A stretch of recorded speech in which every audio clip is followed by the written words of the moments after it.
Runtuhnya Uni Eropa sekarang tak terhindarkan. Hungaria dan Polandia enggak diperintah oleh Eropa. Dalam tulisan surat kabar Inggris dari Daily Express menyebutkan bahwa runtuhnya Uni Eropa kini tak terhindarkan. Hungaria dan Polandia tidak akan diperintah oleh Brussels. Keretakan hubungan antar negara terlihat di kawasan Uni Eropa terkait dengan kesenjangan pengaruh di antara mereka. Praktek politik telah menunjukkan bahwa posisi Jerman dan Prancis lebih tinggi daripada yang lain. Sekarang, situasi buruk sedang terjadi antara Brussels dan progresif dan konservatif nasionalis Eropa Tengah dan Timur atas peningkatan uang tunai UE dengan masalah aturan hukum. Sampai batas tertentu Eropa Tengah dan Timur mendapat umpan dan beralih dengan UE.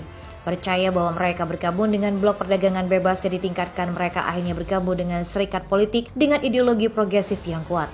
Perdana Menteri Polandia Mateusz Morawiecki menuduh Uni Eropa berperilaku imperialistik terhadap negara-negara anggota yang lebih kecil dalam sebuah opini yang diterbitkan di situs Berita World pada hari Rabu 9 Agustus 2022 kemarin. Konon Hungaria dan Polandia telah berada di kondisi cukup lama sekarang untuk mengetahui aturannya. Budapest dan Warsawa sekarang harus menyadari bahwa UE tidak akan berubah sesuai dengan mereka. Secara resmi, mayoritas di sebagian besar negara UE Tengah dan Timur mendukung keanggotaan UE. Pada akhirnya UE tidak bisa membuang keduanya. Seperti yang diketahui pada Brexit, satu-satunya jalan keluar adalah pasal 50 dan itu harus dipicu oleh negara yang bersangkutan. Pasal 7 dapat menjatuhkan sanksi, termasuk kehilangan hak milih di Dewan Eropa. Namun ini membutuhkan kebulatan suara Hungaria dan Polandia, belum lagi negara-negara Eropa Tengah dan Timur lainnya, umumnya saling mendukung. Perdana Menteri Hungaria Viktor Orban merasa muak terhadap Brussels bila melihat dunia dari perspektif yang sama sekali berbeda. Sejak Orban kembali berkuasa pada tahun 2010, pernikahan di Hungaria telah berlipat ganda. Aborsi telah berkurang setengahnya, perceraian telah mencapai rekor terendah, dan tingkat kelahiran telah meningkat seperempatnya. Orban juga menguasai konstitusi yang mengacu pada Tuhan dan kekristenan, menadai sekolah-sekolah Kristen dan melarang konten yang dianggap mempromosikan masalah LGBT kepada anak di bawah umur. Tak satu pun dari ini telah membuat disenangi oleh Brussels, tetapi telah terbukti sangat populer di Eropa Tengah dan Timur. Tetapi hampir pasti bahwa apa yang dilihat oleh Brussels sebagian kebijakan kejam Hungaria dan Polandia adalah reaksi langsung terhadap apa yang dirasakan Budapest dan Warsawa dan Brussels. Kedua belah pihak tidak senang dalam hubungan buruk ini, tetapi tampaknya menolak berdamai untuk dapat menjaga hubungan ekonomi tetap stabil sambil memutuskan hubungan politik. Seperti yang diketahui oleh banyak mantan pasangan yang tidak berbahagia, setelah bercair hubungan mereka benar-benar membaik. Dan mungkin bagi Eropa Barat dan Timur secara praktis dapat terlibat secara ekonomi tetapi tidak lagi secara politik. Selain itu, sebagian besar negara di Eropa Tengah dan Timur tidak pernah bergabung dengan Euro, membuat keluar dari UE jauh lebih mudah. Sementara sebagian besar negara di kawasan itu akan menjadi kontributor bersih di UE pada tahun 2030 nanti.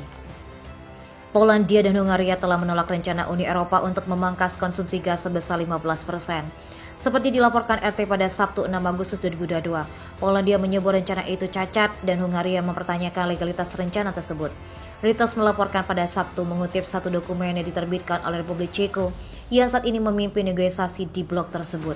Negara-negara Uni Eropa apakah lalu menyetujui rencana untuk mengurangi penggunaan gas untuk mengisi penyimpanan di tengah kekhawatiran kemungkinan penghentian pasokan Rusia. Dewan Uni Eropa menyetujui rencana tersebut pada hari Jumat. Namun menurut Reuters, penghutang suara untuk persetujuan untuk membutuhkan mayoritas sederhana yang berarti dukungan dari 15 dari 28 anggota blok untuk diadopsi. Hungaria yang saat ini sedang dalam pembicaraan untuk mengamankan lebih banyak pasokan gas dari Rusia telah menentang skema tersebut sejak awal. Menurut dokumen yang dilihat dari Reuters, Budapest mempertanyakan legalitas rencana tersebut, mengklaim bahwa itu akan mempengaruhi keamanan energi negara itu. Polandia sementara itu pada awalnya setuju untuk memangkas konsumsi tetapi pada hari Jumat memilih menentang rencana tersebut. Agensi melaporkan Warsawa menyebut dasar hukum dokumen itu cacat dan menyatakan bahwa keputusan yang mempengaruhi bauran energi negara-negara UE harus dibuat dengan persetujuan bulat dari semua negara anggota. Rencana pencatahan yang baru diadopsi tidak wajib kecuali dengan Uni Eropa memicu peringatan serikat tentang keamanan pasokan gas ini juga menyakup sejumlah pengecualian. Secara khusus, negara-negara anggota yang tidak berhubung dengan jaringan gas negara-negara Uni Eropa lainnya dibebaskan dari persyaratan tersebut. Selain itu, anggota dapat meminta pelonggaran kondisi jika mereka telah melampaui target kapasitas penyimpanan mereka atau jika industri strategis penting karena sangat bergantung pada gas. Pihak oposisi Polandia khawatir pertarungan dengan Brussels akan mendorong Polandia keluar dari Uni Eropa. Pemimpin de facto Polandia, Jarosław Kaczyński, bersumpah bahwa pemerintahnya tidak akan mengambil langkah lebih lanjut untuk memenuhi tuntutan aturan hukum Komisi Eropa untuk membuka 35 miliar US dollar dalam bentuk hibah dan pinjaman dari program bantuan pandemi UE. Menurut Jarosław, Polandia telah menunjukkan niat baik yang maksimal, tetapi konsensi tidak menghasilkan apa-apa. Sudah waktunya untuk belajar menjadi pelajaran, karena Komisi Eropa tidak memenuhi kewajibannya kepada Polandia, punya alasan untuk memenuhi kewajibannya kepada Uni Eropa. Komisi menuntut agar Polandia memenuhi serangkaian tonggak dalam mengembalikan perubahan pada sistem pengadilan dianggap membawa hakim di bawah kendali politik yang lebih ketat yang melanggar standar demokrasi UE sebelum setuju untuk membayar dana pemulihan. Kepada surat kabar Polandia, Presiden Komisi Ursula von der Leyen mengatakan Parlemen Polandia bulan lalu meloloskan undang-undang yang mengambil beberapa langkah menuju target tersebut. Polandia juga menghadapi denda 1 juta euro per hari dari Pengadilan Uni Eropa karena tidak mematuhi perintah Pengadilan Uni Eropa untuk menegakkan mekanisme disipliner kontroversial negara itu untuk hakim berjumlah lebih 280 juta euro. Tetapi, Jarosław bersikeras bahwa pemerintah nasionalis yang dipimpin oleh partainya Hukum dan Keadilan PiS tidak akan berbuat apa-apa. Dia melihat masalah ini sebagai bagian dari konspirasi yang lebih luas yang bertujuan untuk menumbangkan Polandia dan menuduh Komisi mencoba untuk menghancurkan Polandia dan memaksanya untuk tunduk sepenuhnya kepada Jerman. Polandia tidak cocok dengan rencana Jerman Rusia untuk menguasai Eropa. Pemerintah Polandia membutuhkan dana Uni Eropa untuk membantu mengatasi inflasi yang melonjak dan meningkatnya ancaman perlombaan ekonomi, tetapi mundur sebelum tuntutan dan Brussels akan membuat marah memilih inti partai yang berkuasa menjelang pemilihan parlemen tahun depan. Partai yang lebih luas berada tempat di belakang Jarosław dalam pertarungan dengan Brussels. Dalam sebuah wawancara pada Senin kemarin, seorang sekjen partai mengatakan jika Komisi Eropa mencoba mendorong Polandia ke tembok, maka Polandia tidak punya pilihan selain mengeluarkan sebuah meriam di gudang senjata dan melepaskan tembakan.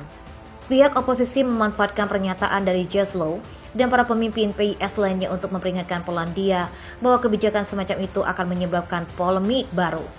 Grzegorz Certia merupakan salah satu pemimpin partai oposisi Civic Platform mengungkapkan semakin Jarosław mengungkapkan UE sebagai taktik menakut-nakuti, semakin dia menjadi bahan ejekan. Namun, Sobolewski menekankan Polandia tidak akan meninggalkan UE, menambahkan bahwa partainya ingin mereformasi blok tersebut untuk mengubahnya menjadi persatuan negara-negara Eropa. Uni Eropa telah membayar lebih dari 100 miliar US dollar dana fasilitas pemulihan dan ketahanan, tetapi pecahan dari Polandia dan Hungaria terhenti karena masalah aturan hukum.